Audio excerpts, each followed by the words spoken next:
Tulong. Alam ng asawa ko ang lahat. Noong Mayong 2001 sa Manauag, Pangasinan, sa gitnang rumaragasang bagyo si Clara Reyes ay naglaho na parang bula. Ang kanyang bagay naglalaman nege 2,2 milyong piso na cash. Ngunit ang tanging naiwan ay isang bakantang bag na nakapatong sa isang bangko sa labas ng Minor Basilica of Our Lady of Manauag. Ipinasyangang mapulis na ito ipagtatanan kasama ang kanyang kalaguyo at sa loob ng 17 taon ang kanyang asawa at anak ay nabuhay bilang isang pamilyang inabandona. Ngunit nung taglagas ng 2018 habang isinasagawa, ang pagkukumpuni sa isang lumang pader sa bakuran ng simbahan sa sandaling bumaon ang drill sa makapal na semento isang bagay na balot sa plastik ang naho. Nasa loob nito ang isang sulat na 17 taon nang nakatago tulong. Alam na ngang asawa ko. Ano nga ba ang nangyari nung gabing iyon ang ibabahagi namin sa kwentong ito na nakakahalaga ng 2,2 milyon. Upang ang kanilang napakatinding kawalang katarungan ay malutas, pindutin lamang ang subscribe button. Ang hindi inaasahang biyaya ay darating sa inyong pamilya at mga anak. Noong taglagas eng 2018 abala ang Manauag Shrine sa isang malawakang pagsasayos. Ginamit ng trabahador na si Mang Lito ang isang malaking jackhammer upang gibayin ang isang luma at konkretong pader. Sa sandaling ang umikot na talim ay bumaon, sa makapal na semento isang malakas na tunok ang narinig. Mula sa kailaliman ng pader isang maliit na bungkos na mahigpit na binalot sa itim na plastik ang bumaksak sa lupa. Dahil sa kuryosidad maingat na tinanggal ni Mang Lito ang plastik at isang pirasong ng papel na may malabong sulat ang lumitaw. Tulong. Alam na ang asawa ko. Bahagyang nangini ang kamay ni Mang Lito. Ang sulat ay tila isinulat ng nakmamadali at pakiwal-kiwal ngunit ramdam ang matinding desperasyon. Mukhang may mali dito, bulong niya. Agad niyang kinuha ang kanyang cellphone at tumawag sa 911.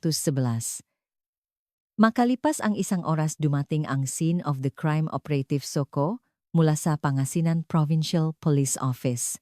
Maingat na inilagay ni Major David Jimenez ang hepe ng investigasyon ang sulat sa isang transparent evidence bag habang sinusuri ang paligid.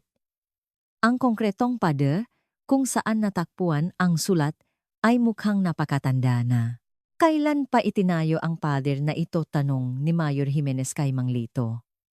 Ayon po sa mga tala, bandang 2001 daw po, sagot niya. 17 taon na ang nakalipas, sabi ni Jimenez.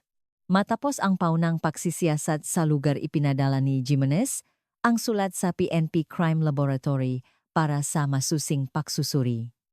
Pagkalipas ng 1 linggo isang nakakagulat na resulta ang lumabas mula sa crime lab.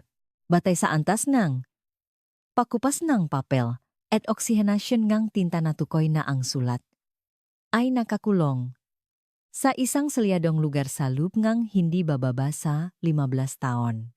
Ang mas nakakagulat ay ang isang malabong SSS number na nakasulat sa ibabang bahagi ng papel. Sinuringang mapulis ang SSS number. Ang pangalang lumitaw sa computer screen ay Clara Reyes, 45 taong gulang noong panahong iyon. Nang mahanap pa ngang karagdagang impormasyon ang investigador, isang 17 taong gulang na missing person report ang lumabas. Noong Mayo 5, 2001 umalis si Clara Reyes ng bahay, dala ang malaking halaga ang cash na 2,5 milyong piso at hindi na muling natakpuan. Ang kaso nun ay isinara bilang isang simpleng paglalayas. Pinaghambing ni Dra. Gomez, isang handwriting expert mula sa crime lab, ang sulat kamay sa papel at ang mga lumang dokumento ni Clara Reyes. Masusi niyang sinuri sa ilalim ng mikroskopyo ang sulat kamay ni Clara mula sa kanyang listahan ng magastusin at iba't ibang papeles. Eksaktong makatukma ang mga sulat kamay, sabi ni Dra. Gomez habang sinusulat ang kanyang report. Gayunpaman hindi tulad ng kanyang karaniwang sulat, ito ay isinulat sa isang estado ng matinding pagkabalisa at pagmamadali. Pinatunayan ngang sulat na hindi kusa siyang tumakas. Ito ay isang desperadong hudyat ng pahingi ng tulong na isinulat sa kanyang nga huling sandali bago siya ikulongang, kung sino man salop ngang pader, balikan natin ang nakalipas na 17 taon. Umagaeng Mayo 5, 2001 lumabas ang bahay si Clara Reyes na may mukhang mas maputla kaysa karaniwan. Pupunta lang ako sa Manauag para magdasal para sa kaligtasan ni Marco sa pagpasok niya sa kolehiyo, sabi niya sa kanyang asawang si Antonio Vargas. Sa loop ng bet ni Clara na umalis ng walang paalam sa asawa ay 2.5 milyong piso na cash na inutang niya ng palihim. Si Kuya Eddie, isang jeepney driver, ay nagbigay ng testimonya tungkol sa mga pangyayari noon. Yung alepong yun bumaba sa terminal malapit sa Manauag Shrine. Pagkababa niya panay ang tingin sa relo parang may hinihintay. Mukha siyang balisa at hindi mapakali. Noong gabing iyon isang malakas na storm signal dahil sa bagyong isang ang itinaas sa buong Pangasinan. Alas, 9:47 ng gabi ang signal ng cellphone ni Clara ay huling na-detect sa isang cell site malapit sa Manauag Shrine bago tuluyang mawala. Kinabukasan pumunta ang asawang si Antonio Vargas sa Police Community Precinct PCP. Tumakas ang asawa ko, dala ang pera, sigaw ni Antonio habang nagwawala. Ngunit may napansin na kakaiba si P.O. Santos, ang pulis na tumanggap ng ulat. Bakit parang kalmado siya kahit nawawala ang asawa niya, isinulat ni P.O. Santos sa kanyang police blotter. Ang mga mata ng nagrereklamo ay tila masyadong kalmado para sa sitwasyon. Ang investigasyon noon ay mabilis na nabigay nga konklusyon batay sa malaking perang dinala ni Clara at sa mga sismis sa kanilang barangay tungkol sa isang kalaguyo. Ito raw ay isang kaso ng pagtatanan dahil sa bawal na pag-ibig. Isinara ang investigasyon pakalipas lamang ng isang buwan. Ngunit makalipas ang 17 taon, ang sulat na natakpuan sa malamig na semento ay nagsasabing lahat ng iyon ay kasinungalingan. Hindi tumakas si Clara Reyes. Doon mismo nagwakas ang kanyang buhay. Agad na tinawagan Nege Pangasinan PPONG pamilya ni Clara. Ang kanyang anak na si Marco Vargas ay nanghina ang matuhot nang marinig ang balita tungkol sa kanyang ina makalipas ang 17 taon. Hindi pala ako iniwan ng nanay ko, bulong niya. Tumatakbo si Marco papunta sa Manauag at hinaplos ng nanginginig na kamay ang pader kung saan nakakulong ang kanyang ina sa loob ng 17 taon. Doon siya napaluhot at humagulgol. Itinuring ng PNP ang kaso bilang isang major cold case. Si Major David Jimenez, na isang bagitong pulis, palamang nakasama sa paunang investigasyon, 17 taon na ang nakalipas ang itinalaga bilang lead investigator. Malaki ang pasanin sa kanyang balikat. Pakiramdam niya ay ang kanilang padalos-dalos na investigasyon noon ang naktabon sa katotohanan. Muling naglagay si Major Jimenez ngang police line sa crime scene at tinawag ang SOCO team. Panahon na upang hukayin ang katotohanang minadali nilang ibaon 17 taon na ang nakalipas. Sa pagsisimula ngang muling investigasyon, agad na gumamit si Major Jimenez ngang siyentipikong pamamaraan. Una, kumuha siya ng eksaktong topographical map ng lugar sa paligid ng Manauag Shrine noong 2001 mula sa National Mapping and Resource Information Authority, NAMRIA. Pinahambing niya ang nga mapan nun at ngayon at gamit ang computer 3D scan siya ang nga posibleng lugar kung saan maaring itinapon ang bangkay. Ito ay upang sistematikong paliitin ang lugar na kanilang hahanapin. Ngunit isang malaking problema ang agad na lumitaw. Isang malaking sunok ang tumupok sa bahagi ng Manauag Shrine noong Abril 5, 2005 na siyang tumupok din sa lahat ng posibleng ebidensya. Karamihan sa mga lumang istrukturang gawa sa kahoy ay naging abo at anumang bakas sa lupa ay nabura. Dahil sa suno, halos imposible nang makahanap ng pisikal na ebidensya, malungkot na ulat ni Kapitan Reyes ng SOCO. Hindi sumuko si Major Jimenez. Nagpasya siyang pagtunan ng pansin ang mga istrukturang bato at konkretong pader na hindi natupok ng apoy. Ginamit nila ang GPR o ground penetrating radar upang masusing eye scan ang ilalim ng lupa. Ang kagamitang Ito ay nagpapadala ng electromagnetic waves sa ilalim ng lupa upang mahanap ang mga nakabaon na bagay o espasyo.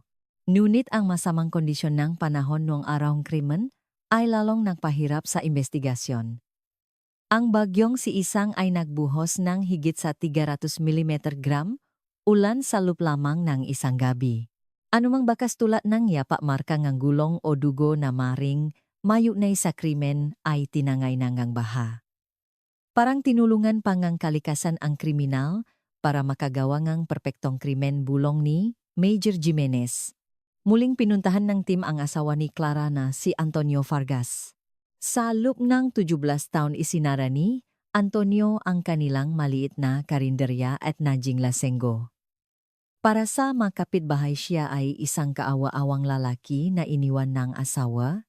Nang bisitahin ni Major Jimenez ang sirasirang bahay ni Antonio, hawa nito ang isang botinggin. Ano pa bang gusto nyo ngayon, inis na tanong ni Antonio. Ngunit hindi pinalampas ni Major Jimenez ang isang maliit na detalye. Ang kamay ni Antonio ay bahagyang nanginginig, halos hindi mapapansin. Hindi po ba kayo natutuwa sa balita tungkol sa inyong asawa makalipas ang 17 taon, maingat? Natanong ni Major Jimenez. Anong ikatutuwa ko sa babaeng yun na tumakas at iniwan ako, sagot ni Antonio. Samantala ang buhay ngang anak na si Marco Vargas sa loob ng 17 taon ay miserable. Isinuko niya ang kanyang pangarap na makapagtapos ng kolehiyo upang hanapin ang ina sa iba't ibang parte ng bansa. Nagtrabaho siya bilang construction worker para suportahan ang amang nalulong sa alak. Gabi-gabi nagpopost siyang larawan ng kanyang ina sa social media page para sa manawawalang tao umaasang may makakakilala. Nang imbestigahan si Antonio bilang isang person of interest, paulit-ulit ang kanyang sinasabi. Nakipagrelasyon si Clara sa ibang lalaki at tinanggay ang pera. 2.5 milyong piso ang tinangay niya sa akin. Ang kanyang testimonya ay parehong-pareho sa sinabi niya 17 taon na ang nakalipas, walang labis, walang kulang. Dahil sa sobrang perpekto, lalo itong naging kahina-hinala. Ang partikular na nakakuha ng atensyon ni Major Jimenez ay ang tirahan ni Antonio. Sa loob ng 17 taon hindi siya lumipat ng bahay. Nanatili siya sa bahay kung saan kitang-kita ang Manaoag Shrine. Kung iniwan ka ngang asawa mo karaniwan, ay ayaw mo ng manirahan sa bahay na yun, naisip ni Jimenez. Sinubukan ng team na kausapin ang mga kapitbahay na maaring may alam sa utang ni Clara, ngunit lahat sila ay may lap. Naku, hindi ko na matandaan o may nangyari bang ganon, lahat ay ayaw magsalita o sinasabing wala silang natatandaan. Sinubukan ng Soko team na makahanap ng fingerprints sa sulat, ang tanging pisikal na ebidensya. Ngunit dahil sa halumigmig at presyon sa loop ngang salyadong semento sa loop ngang 17 taon, imposible nang makakuha ng fingerprint. Napanatili ang papel pero sira na ang mga fingerprint, sabi ngang isang forensic expert. Samantala naging interesado ang media sa kaso. Ang hiyaw mula sa pader ng Manaoag. Maganitong klaseng headline ang laman ng balita araw-araw. Habang lumalaki ang interes ng publiko, lumalaki rin ang pressure sa investigasyon. Sinubukan ni Major Jimenez na maganap ng digital evidence mula 17 taon na ang nakalipas. Hiniling niya ang call records, credit card statements at bank transaction ni Antonio. Ngunit lahat ng data ay nabura na dahil lumipas na ang legal retention period. Wala na po kaming record mula 2001 paumanhin ng kinatawan ng bangko. Sa gitna ng kawalan ng pag-asa, ginawa ni Major Jimenez ang huling paraan. Nahalungkat siya sa malumang file ng kaso sa bodega ng police station. Mula sa isang malikabok na jabinet, kinuha niya ang Manila folder na naglalaman Nega Maga, sulat kamay na investigasyon. Habang binabasa ang mapahina, isang interesanteng tala ang kanyang nakita sa dulo ng isang report isinulat ng isang bagitong pulis noon. Ayon sa isang residente, nakita ang tra ni Ricardo Mendoza na mabilis na umalis sa lugar. Sa gitna ng ulan nung gabi ng insidente, nanlaki ang mamata ni Major Jimenez.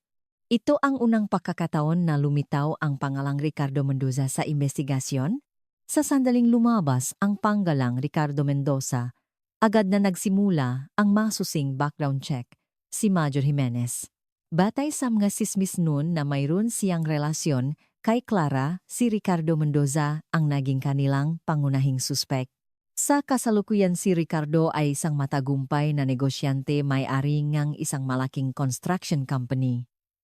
Ngunit nang halongkatin ang kanyang nakaraan isa-isang lumabas ang mga kahina-hinalang detalye. Ang pinakamatibay na ebidensya ay ang bank record ni Ricardo noong Hunyo 2001. Isang buwan matapos mawala si Clara, biglang nabayaran ni Ricardo ang lahat ng kanyang malalaking utang. Noong panahong iyon si Ricardo ay may-ari lamang ng isang maliit na construction firm at bound sa utang. Saan nanggaling ang ganito kalaking pera, tanong ni Major Jimenez habang sinusuri ang financial records ni Ricardo. Kumuha ng search warrant ang investigasyon. Matapos ang masusing pagsusuri sa bank account ni Ricardo noong 2001, isang nakakagulat na katotohanan ang nabunya. Noong madaling araw Mayo 6, isang cash deposit na nakakahalaga ng 2.5 milyong piso ang pumasok sa kanyang account. Ito ay eksaktong katumbas ng parang dinala ni Clara.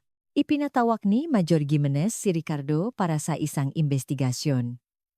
Nasa 50s na si Ricardo, mas kagalang-galang ang itsura, ngunit ang kanyang mga mata ay hindi mapakali. Pinahiram lang sa akin ni Clara, ang prang yun pagdadahilan ni Ricardo. Binayaran ko lang ang utang ko. Agad na kumuha si Ricardo nga, abogado mula sa isang malaking law firm. Ngunit nagpatuloy ang siyentipikong investigasyon ng pulisya. Isinailalim si Ricardo sa isang lie detector test at ang resulta ay nakakagulat. Habang normal ang kanyang reaksyon sa matanong tungkol sa relasyon nila ni Clara at sa pinakmulan ng biglang tumaas ng husto ang kanyang heart rate sa matanong na may kinalaman sa pagkawala ni Clara, malinaw na kasinanggalingan ang reaksyon ula ng polygraph expert. Nang kumalat ang balita, nag-alap sa galit ang anak na si Marco. Pumunta si Marco sa harap ng opisina ni Ricardo at isang nagsagawa ng protesta. Ilabas mo ang pera ng nanay ko at sumuko ka na. Sa loong 17 taon niloko niyo ang pamilya ko at namuhay ka nang marangya ang sigaw ni Marco ay umaling-aungaw sa kalye. Dumating din ang kanyang ama na si Antonio sa lugar. Marco, tama na yan.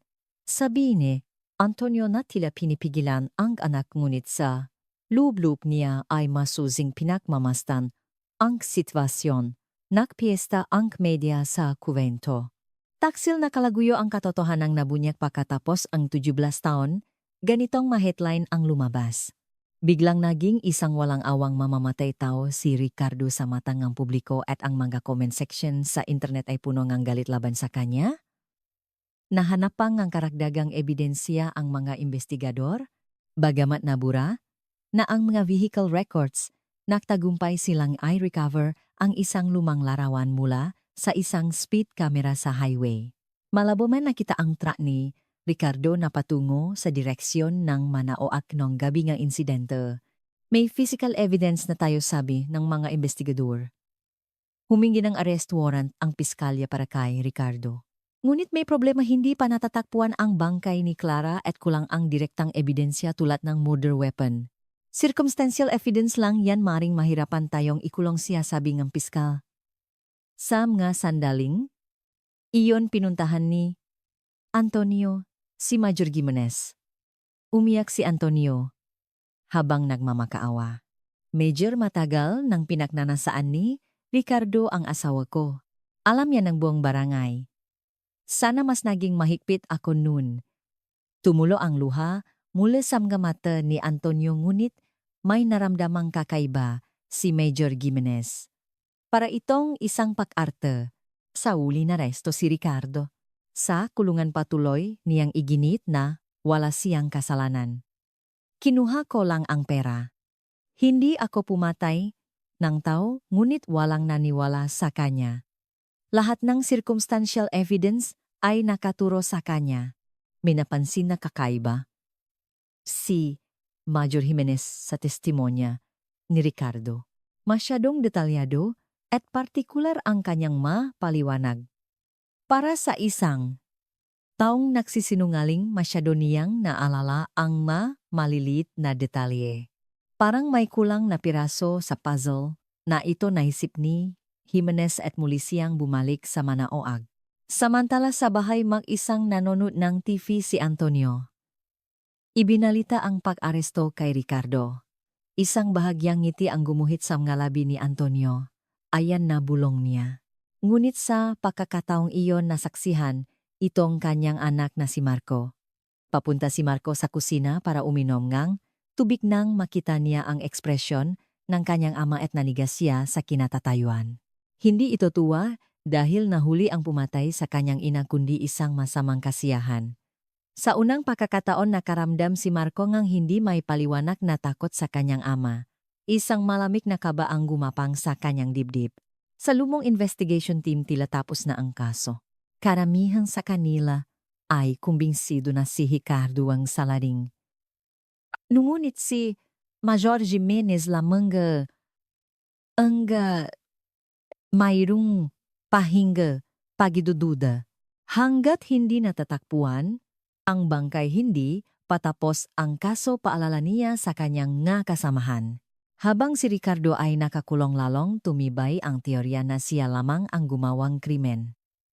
Ngunit sa legal community, isang bagong issue ang lumitaw ang Statute of Limitations. Posible pa bang maparusahan ang isang krimen na nangyari 17 taon na ang nakalipas sabi ng ilang eksperto maaring paso na ang kaso. Upang puksain ang nga pagdududang, ito nagpatawag si Major Jimenez ng isang press conference. Dagsaan ang ma-reporter sa briefing room ng Pangasinan PPO. Alinsunod sa batas ng Pilipinas ang krimen ng murder ay walang statute of limitations matatag na pahayag ni Major Jimenez. Kaya't kahit 17 taon na ang nakalipas, kung matutukoy ang salarin tiyak na haharapin niya ang hustisya. Ang batas na ito sa Pilipinas na kaiba sa ibang bansa ay nag-alis ng takdang panahon para sa mga karumal-dumal na krimen. Ang press conference ay live na isinahimpapawid sa lahat ng news channel. Habang nanonood sa kanyang bahay biglang nanigas ang mukha ni Antonio Vargas. Blag na hulog ang baso nang ginmula sa kanyang kamay at nabasag sa sahig. Sa buwang panahon inakala ni Antonio, napakalipas ang 17 taon ligtas na siya dahil sa Statute of Limitations. Ngunit dahil sa batas ang Pilipinas, napagtanto niyang kung mahuhuli siya habang buhay siyang mabubulok sa kulungan. Nagmamadaling tumayo si Antonio at hinaluhok ang buong bahay. Kinuha niya ang nga bagay na itinago niya sa loop ng 17 taon at dinala sa isang sulok ng bakuran. Inilagay niya ang ito sa isang lumang drum binuhusan ng gas at sinindihan. Umakyat ang itim na usok at ang gamoy na nasusunog ay pumasok sa loob na bahay. Tay anong sinusunog na yotanong ni Marco na lumabas dahil sa amoy. Lumang damit lang, nanay mo mabilis na sagot ni Antonio. Ngayong nahuli na ang salarin kailangan na nating mag-move on. Ngunit hindi maalis sa isip ni Marco ang pagdududa. Ang amoy ay hindi amoy ng nasusuno na damit. Samantala sa kulungan kinakausap ngang abogado si Ricardo. Kung hindi mo talaga pinatay, si Clara sabihin mo ang totoo pakiusap ng abogado. Kapag nagsalita ako baka mapahamak si Marco makahulugang sabi ni Ricardo. Hindi naintindihan ng abogado ang ibig niyang sabihin ngunit hindi na nagpaliwanag pa si Ricardo. Sa police station nakpatuloy ang siyentipikong pagsusuri sa utos ni Major Jimenez. Nagsimula silang i-reconstruct ang eksaktong kondisyon ng panahon at trapiko noong Mayo 5, 2001 bawat segundo. Ayon sa datos ng Pag-asa, nagsimula ang malakas na ulan bandang alas 8 gabi. Ang mas mahalaga ay ang nga talanggang pagsasarang kalsada. Dahil Sa Baguio maraming kalsada malapit sa Manaoag ang isinara. Ginamit ng team ang impormasyong ito upang suriin ang posibleng ruta ni Ricardo. Si Ricardo ay umalis sa lugar dala ang pera bandang alas, 10 gabi ulat ng isang investigador. Pero ang huling signal ng cellphone ni Clara ay alas 9:47 ng gabi. Mayroong isang kakaibang agwat ng oras. May halos 40 minutong puwangge sa pagitan enige pag-aalis ni Ricardo at pag-aala enige ni Signaw ni Clara. Ibig sabihin, banito buhay, pas si Clara, sa lubi enige 40 minutong iyong tanong ni Jimenez. Ang mas kahinahinala ay ang travel time ni Ricardo. Dahil sa mga saradong kalsada imposible para kay Ricardo na gawin ang krimen itago ang bangkay at makawi sa kanyang bahay sa napakaikling panahon. May isang piraso pa ring nawawala sabi ni Major Jimenez sa kanyang makasamahan. Sa masandaling iyon isang malabong alaala ang bumalik kay Marco. Ang makakaibang kilos ang kanyang ama noong umaga matapos mawala ang kanyang ina bago pa ito pumunta sa presinto. Naalala ni Marco na tahimik na nagbihis ang kanyang ama at naglabo ng damit noong madaling araw. Akala niya nun ay nakayos lang ito para makreport sa pulis. Ngunit ngayon tila ito ay isang kilos ng pagtatago ng ebidensya. Muling sinuri ng team ang ngagalaw ni Antonio noong araw na iyon. Sa lumang report nakasulat na natutulog si Antonio sa bahay noong gabing insidente. Ngunit walang anumang ebidensya na sumusuporta rito. Napakababaw ngang investigation nun buntong hininga ni Major Jimenez habang tinitingnan ang lumang file. Hindi man lang nila na-verify ang alibi ni Antonio. Nagpasya si Jimenez na simulan muli ang investigasyon mula sa simula. Lahat ng posibilidad ay bukas. Samantala naramdaman ni Antonio na nagbabago ang gihip ng hangin. Upang itago ang kanyang kabanak simula siyang umarta ng mas oa, kawawa naman ang Clara ko bulong niya ng malakas para marinig ng gadumadaang kapitbahay. Sa wakas pagkatapos ang 17 taon mahahanap na rin ang hustisya.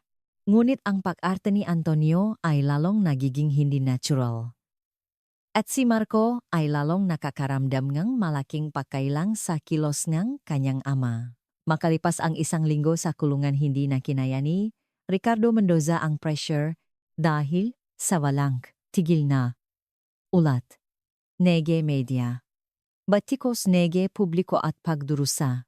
Nege kanyang pamilya sumuko na siya. Nagpasabi si Richardo sa guardia na gusto niyang makausap si Mayor David Jimenez. Sa interrogasyong room mukhang pagod na pagod si Ricardo. Lumalim ang itim sa ilalim ng kanyang mata at tumubo na ang kanyang balbas. Major sasabihin ko na ang lahat nangingini na sabi ni Ricardo. Nagmamahalan kami ni Clara. Nagsimula ang isang nakakagulat na pag-amin. Nakasundo kaming magtatanan noong gabing iyon. Inilahat ni Ricardo ang katotohanang itinago niya sa loob ng 17 taon. 6 na buwan na silang may relasyon at si Clara na pagod. Nasa pambubugbog at pagseselos ni Antonio ang unang nag-alok na tumakas. Si Clara ang nag-ipon ng 25 milyon para makapagsimula kami ng bagong buhay patuloy ni Ricardo. Ngunit pagdating ko sa takpuan namin sa labas ng Manaoag Shrine, wala siya doon. Ayon kay Ricardo, naghintay siya kay Clara bandang alas 10 ng gabi sa isang bangko. Sa gitnang ng malakas na ulan naghintay siya ngang mahigit 1 oras ngunit hindi dumating si Clara. Pero nakita ko yung bet ng pra sa ibabaw ng bangko, sabi ni Ricardo na may bahit ng hiya sa mukha. Naging mahina ako. Naisip ko kunin ko na lang ang pra at umalis. Iginiit ni Ricardo na kinuha niya ang pera ngunit hindi niya pinatay si Clara. Siya ay 1 taong sakim ngunit hindi isang mamamatay tao. Agad na naunawaan ni Major Jimenez na ito ang magiging turning point ang kaso. Ang masalitang alam nangang. Asawa ko sa sulat ni Clara ay hindi tumutukoy kay Ricardo kundi sa tunay niyang asawa si Antonio. Kung ganon ang taong pinakakinatatakutan ni Clara ay bulong ni Major Jimenez. Ang taong pinakakinatatakutan ni Clara ay ang kanyang asawang si Antonio na nalaman ang kanilang relasyon. Lalong tumibay ang posibilidad na si Antonio na napanggap na biktima sa loop ng 17 taon ang tunay na salarin. Agad na tinipon ni Major Gimenez ang kanyang team at ibinalita ang sinabi ni Ricardo. Samantala'y pinaalam din kay Marco ang pag-amin ni Ricardo. Nagulat si Marco nang malaman na ang kanyang ina ay may relasyon sa ibang lalaki. Naramdaman niya ang pagtataksil kasabay ngawa para sa kanyang ama na nagdusa sa loob ng 17 taon. Pag-uwi sa bahay sinabi ni Marco kay Antonio ang tungkol sa pag-amin ni Ricardo. Tay umamin na si Ricardo na may relation sila ni Nanay. Maingat na, sabi ni Marco. Sinungaling ang gagong yun, biglang sigaw ni Antonio. Hindi magagawa nga. Clara ko yun, ngunit may napansin na kakaiba si Marco sa reaksyon kanyang ama. Ang bibig ni Antonio ay puno nga. Galit ngunit ang kanyang mga mata ay nanatiling malamig. Upang patunayan ang sinabi ni Ricardo, nagsimula ngang bagong investigasyon ang team. Hinanap nila ang dating empleyado sa ticket booth ng Mana OX Shrine na nagtatrabaho noong gabing iyon. Si Mang Cardo ay nagtatrabaho na sa ibang lugar ngunit malinaw pa rin sa kanyang alaala ang gabing iyon. May isang lalaki na nakatayo sa labas habang bumabagyo, pag-alala ni Mang Cardo. Maliit siya at payat. Ang testimonya ni Mang Cardo ay naitala na rin 17 taon na ang nakalipas ngunit hindi binigyan ng pansin. Ngunit ngayon, ang deskripsyon ng lalaki ay mas tumutugma kay Antonio kaysa kay Ricardo. Nagpasya si Mayor Jimenez na muling suriin ang alibi ni Antonio. Hinanap niya ang nga taong malapit kay Antonio, 17 taon na ang nakalipas upang kumpirmahin ang nga pangyayari. Ngunit naramdaman ni Antonio na nagbabago na ang takbo ngang investigasyon. Bigla siyang nagaya kay Marco. Marco, anak, magbakasyon kaya tayo sandali, sabi ni Antonio na may pilit na ngiti. Para naman makapag-relax tayo sa gitna ng lahat ng ito. Ngunit para kay Marco kakaiba ang biglaang pagyayaya ng ama. Sa loob ang 17 taon bihira itong lumabas ng bahay at ngayon ay biglang nayayaya magbakasyon, hindi ito kapanipaniwala. Samantala isang bagong dokumento ang nasa mesa ni Major Jimenez. Ito ay isang request for change of suspect status. Ang pangalan ni Ricardo Mendoza ay may guhit na at sa espasyo para sa bagong suspect malinaw na nakasulat ang pangalang Antonio Fargas. Matapos matanggap ang aprobadong request, agad na nagutos si Major Jimenez ng mas masusing siyentipikong pagsisiyasat. Ang nga piraso nga semento mula sa pader kung saan natakpuan ang sulat ay dinala sa PNP Crime Laboratory. Ito ang kanilang huling alas upang mahanap ang microscopic evidence na nakaligtaan 17 taon na ang nakalipas. Sa kriminal bawat piraso ang semento ay binigyan ng numero at mainggat na pinag-aralan. Gamit ang high-tech na electron microscope at X-ray diffraction analyzer, sinimulan ang masusing pagsusuri. Bawat sample ay hinimay sa 0.0 mm na sukat upang pek-aralan ang komposisyon ng semento nga pinahalong bato at kung mayroong anumang dayuhang bagay. Pakalipas ng isang linggo, isang pambihirang tuklas ang nagawa. Salop ngang isang pirasong semento mula sa lugar kung saan pinaghihinalaang inilibing ang bangkay, natakpuan ang isang lumang filter ng sigarilyo. Kasama nito natakpuan din ang maliliit na hibla mula sa isang cotton work glove. Malinaw na ang mabagay na ito ay naihalo sa semento habang ito ay basa pa. Ito ang matibay na ebidensya na ang salarin ay nandun mismo sa lugar noong itinatayo ang pader, paliwanag ni Dra. Isabel Santos, isang forensic scientist. Ang upos ng sigarilyo ay nasa pinakagitna ng semento kaya imposible itong inilagay lang doon. Ang mas mahalagang ebidensya ay nakmula sa DNA analysis.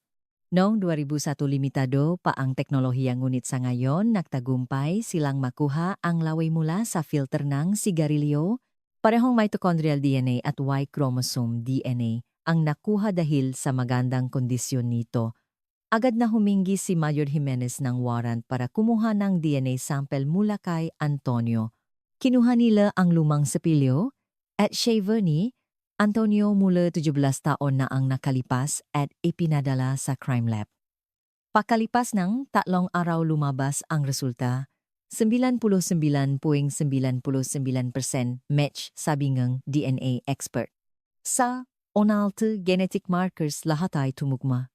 Kasabay ng siyentipikong ebidensya patuloy na sinuri ni Major Jimenez ang mga lumang police report. Sa bodega pagkatapos ng 4 na oras na paghahalungkat nakita niya ang isang mahalagang dokumento. Ito ay isang sulat kamay na testimonya ng may-ari ng isang sari-sari store na itinuring na hindi mahalaga nun. Ang nakasulat sa naninilaw na papel ay nakakagulat nung gabi ng Mayo 5, 2001 bandang 11, gabi sa gitna ng bagyo nakita ko si Antonio Vargas na sumisigaw sa galit sa isang payphone. Ito ang testimonya ni Aling Nena.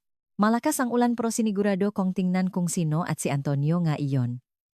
Ito ang ebidensyang tuluyang gumiba sa 17 taong alibi ni Antonio.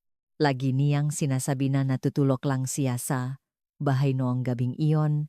Nagtaka si Major Jimenez bakit siya gagamit ng payphone kung may telepono naman sa bahay nila. Ito ay isang kalkuladong hakbang upang walang maywang call record. Sino kaya ang tinawagan niya, tanong ni Jimenez.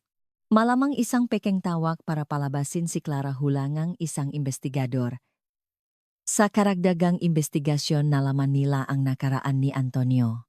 Mula sa kanyang 20s hanggang 30s, nagtrabaho siya bilang isang mason sa loop ng 15 taon. Eksperto siya sa paghahalo ng semento, paglalatak ng hollow blocks at pagpapalitada. Mayroon siyang sapat na kaalaman para maglibing ng tao sa pader at itago. Ito ng perpekto testimonya ng isang construction foreman. Dahil lahat ng ebidensya siyentipiko man o circumstantial ay nakaturo kay Antonio, agad na humingi ng arrest warrant si Major Jimenez. Agad itong inaprubahan ng korte. Alas 6 NH, gabi nagbuo si Jimenez NH isang team para arestuhin si Antonio. Ngunit pagdating nila walang tao sa bahay. Ang pinto ay bahagyang bukas sa tanglob, ay magulo, tila may nagmamadaling umalis. Ang family picture sa pader ay basag at nakakalat sa sahig. Nakatakas na siya ulat na advance team. Isang kapitbahay ang nagsabi na nakita niya si Antonio na pilit isinasakay ang anak na si Marco sa kotse 1 oras na ang nakalipas. Parang naguguluhan si Marco pero sumunod na lang siya. Kakaiba ang itsura nila. Agad na ipinabroadcast ni Major Jimenez ang isang all-points bulletin para sa lumang kotse ni Antonio. Ipinadala ang impormasyon sa lahat ng checkpoint at tollgate. Samantala, sa lubno kotse mabiyot ang katahimikan. Tay, saan po tayo pupunta? Bakit tayo na mamadali? Tanong ni Marco, ngunit hindi sumagot si Antonio. Sa rearview mirror ang mga mata ni Antonio ay kasing lamig ng mga mata niya. 17 taon na ang nakalipas. Sa labas nagsimula na namang bumuhos ang malakas na ulan na tila inulit ang gabing bagyo sa sementos na taon na ang nakalipas. Ang kotse ni Antonio ay dumiretso at ang GPS ay nag-anunsyong destinasyon Manaoag, Pangasinan. Patungo sila sa lugar kung saan nagsimula ang lahat ng bangungot. Pagkatapos makatakas ni Antonio agad na sinaliksik ng sokotim ang kanyang bahay. Malaki ang posibilidad na may ebidensya pa siyang itinago. Ginamit nila ang luminol spray at nahanap nga fingerprint sa bawat sulok. Sala, kusina, banyo, lahat ay sinuri ngunit wala silang nakita. Ngunit sa kwarto may napansin ang isang investigador. Ang isang sulok nga linoleum floor ay bahagyang nakaangat. Maingat niyang itinaas ito at nakita ang isang butas na kasinlaking ang kamao. Major, may tinago po dito, sigaw niya. Mula sa butas kasama ng amoy ngang amag ay isang lumang notebook na nakabalot sa plastik. Luma na ito at kupas ngunit malinaw pa rin ang masulat. Binuklat ito ni Major Jimenez. Ito ay isang ordinaryong listahan ng magastusin sa bahay. Ngunit sa huling pahina isang nakakagulat na tala, ang kanyang nakita isinulat sa nangingini na sulat kamay ni Clara Mayo, 5:03 p.m. Pinapapunta ako ni Antonio sa construction site sa Manaoag dahil daw may bagyo. Natatakot ako. Nanginginig ang kamay ni Major Jimenez. Ang sulat na ito ang patunay na ang krimen ni Antonio ay hindi basta-basta kundi isang pinagplanuhang perpektong krimen. Ginamit ni Antonio ang bagyo para walang taong makakita habang inaakit niya ang kanyang asawa sa isang patibong. Isang planadong krimen bulong ni Jimenez. Samantala umiwas sa mga checkpoint ang kotse ni na Antonio at Marco sa pamamagitan kapagdaan sa mga liblib na kalsada. Inaasahan na ni Antonio ang manhunt ng mga pulis. Uminto ang kotse. Sa harap NG, isang abandonadong gusali. 3 kilometro ang layo mula sa Manaoag Shrine, dati itong isang resort na nasunog. Kinalatkad ni Antonio si Marco papasok. Tay nasaan po tayo takot na tanong ni Marco? Pareho lang kayo ng nanay mo malamig na sabi ni Antonio. Hindi nantindihan ni Marco ang ibig sabihin ng kanyang ama. Biglang inagaw ni Antonio ang cellphone ni Marco at inihagis sa sahig. Blog knock ko pira-piraso ito. Tay, sigaw ni Marco ngunit ang dating kabaitan sa mukhang kanyang ama. Ay! Tuluyan nang nawala. Sa unang pagkakataon naramdaman ni Marco na kaya siyang saktan ng sarili niyang ama. Sinusubaybayan na ng police team ang signal ng cellphone ni Antonio. Sa tulong ng telcho na tukoy nila, ang huling lokasyon nito malapit sa isang cell site sa Manaoag. Pumunta na tayo doon utos ni Major Jimenez kasama ang SWAT team. Kasabay nito muling kinapanayam ang madating katrabaho ni Antonio. Isang maso na nangangalang Mang Boyet ang naglarawan sa kanyang ugali tahimik lang siyang tao, hindi pala salita. Pero kapag nagalit nag-iba ang itsura niya parang ibang tao. Isa pang katrabaho ang nagsabi mapagiganti si Antonio. Kapag kinamuhian kanya hinding-hindi kanya patatawarin. Ang mga testimonya ay nagpapatunay na si Antonio ay mayroong sosiopatik na personalidad na kayang magplano ng paghihiganti sa loob ng 17 taon. Sa loob ang abandonadong gusali sinimulang igapos ni Antonio si Marco sa isang upuan. Nanlaban si Marco ngunit hindi niya kinaya ang lakas ni Antonio. Oras na para tapusin ang lahat bulong ni Antonio. Tay, bakit po niyo ginagawa? Tuhumahagulgol na tanong ni Marco, ngunit hindi sumagot si Antonio. Sa mukhang taong tinawa niyang ama sa lupngang, 17 taon wala ng bahit ng pagmamahal. Alas 9 ang gabi, dumating si Major Jimenez at ang SWAT team sa Manaoag. Gaya ng dati, malakas ang buhos ng ulan na tila inulit ang kapalaran. Simulan ang paghahanap utos ni Jimenez. Samantala sa lupngang gusali handa nang sabihin ni Antonio ang katotohanang itinago niya sa lupngang 17 taon. Alam mo ba kung bakit namatay ang nanay mo? Malamig na tanong ni Antonio. Kinilabutan si Marco. Sa paraan ng pagsasalita nga, kanyang amaramdam niya ang isang karumal-dumal na katotohanan. Kumidlat at panandaliang lumiwanag ang lupngang gusali. Sa kamay ni Antonio hawak niya ang isang matulis na kutsara na mason kapareho na ginamit niya 17 taon na ang nakalipas. Ito ang ginamit niya para patayin si Clara at ngayon ito rin ang gagamitin niya kay Marco.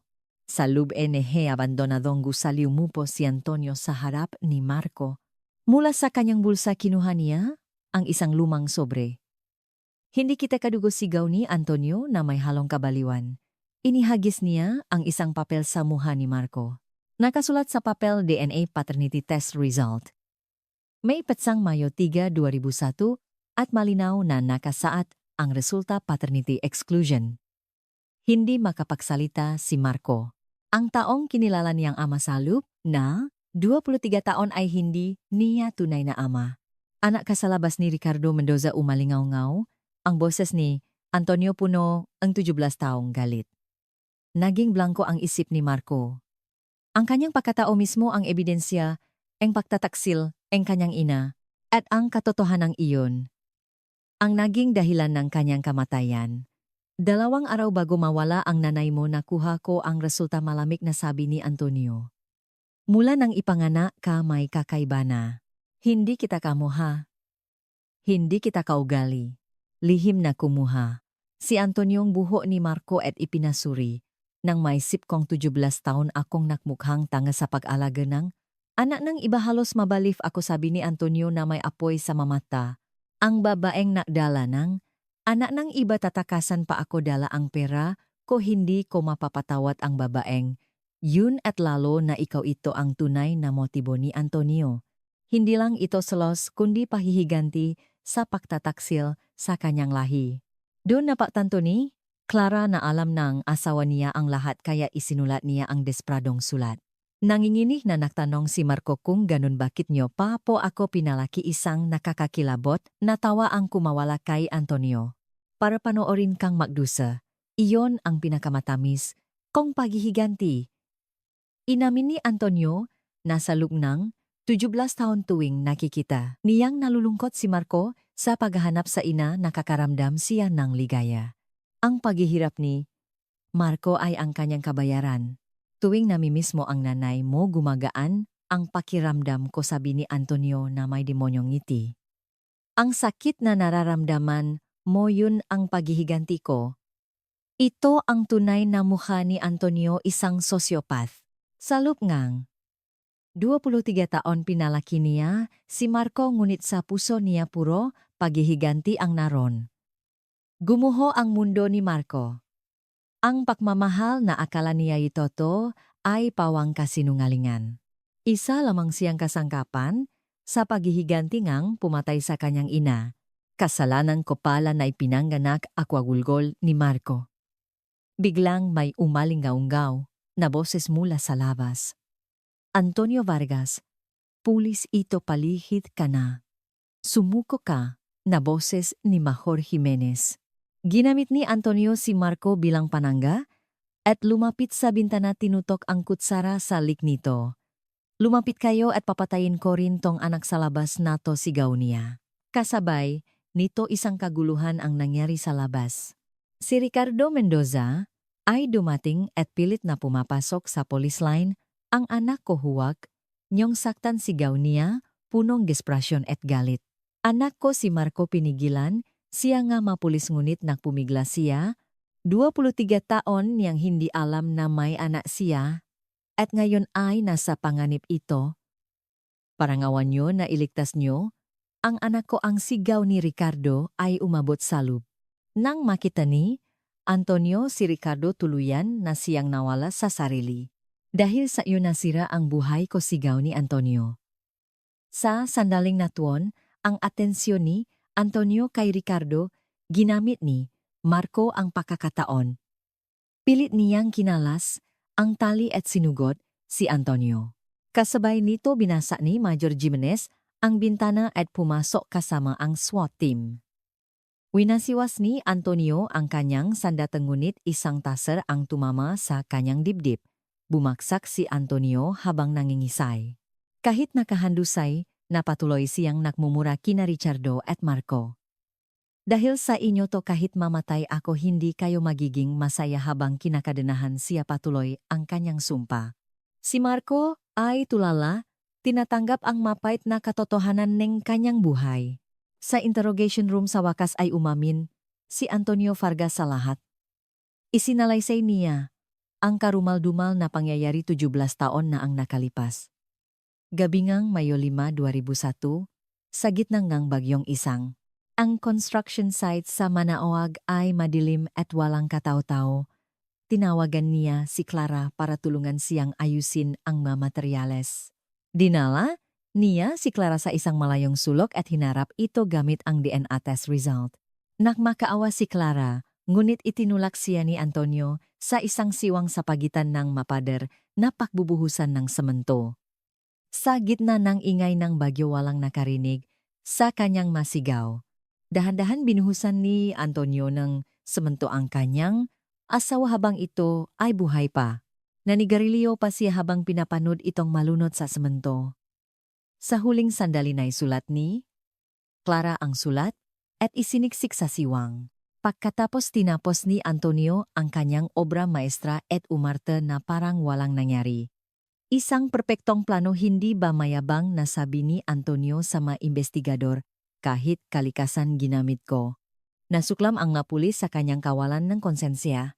Kinabukasan sa crime scene reenactment ipinakita ni Antonio ang kanyang ginawa ng walang bahid ng pagsisisi habang hinuhukay ang pader sa wakas ay natakpuan ang kalansay ni Clara Reyes.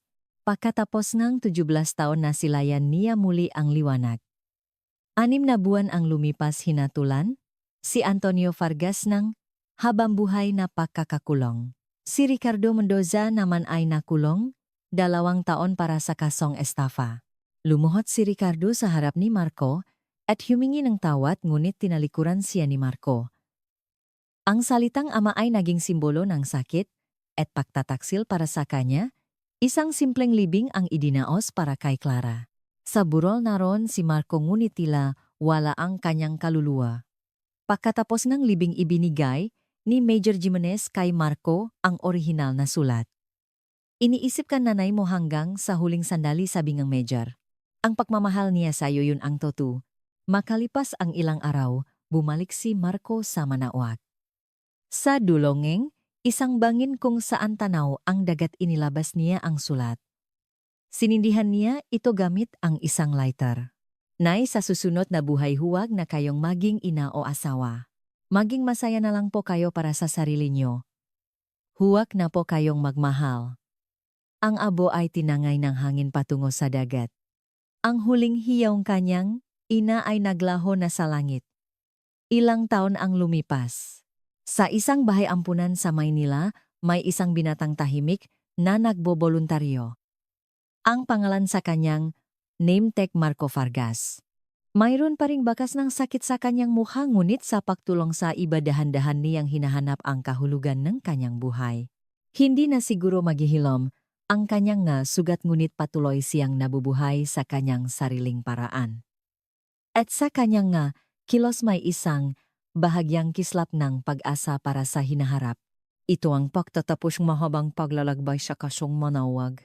Napatunayan na ang katotohanan, gaano man katagal ay palaging lalabas at ang hustisya kahit huli ay darating. Naway ang kaluluwa ni Clara Reyes na kahit sa gitna ng kadiliman ay hindi kinalimutan ang pagmamahal sa anak ay magkaroon ng ang kapayapaan. Kung nakarating ka hanggang sa dulong kuwentong ito, mag-iwan ng isang komento ng pakikiramay para sa mga biktima. Ang kabutihang ipinapakita mo sa iba ay tiyak na babalik sa iyo at sa iyong pamilya ng makasampung libong beses. Maraming salamat sa pakikinig.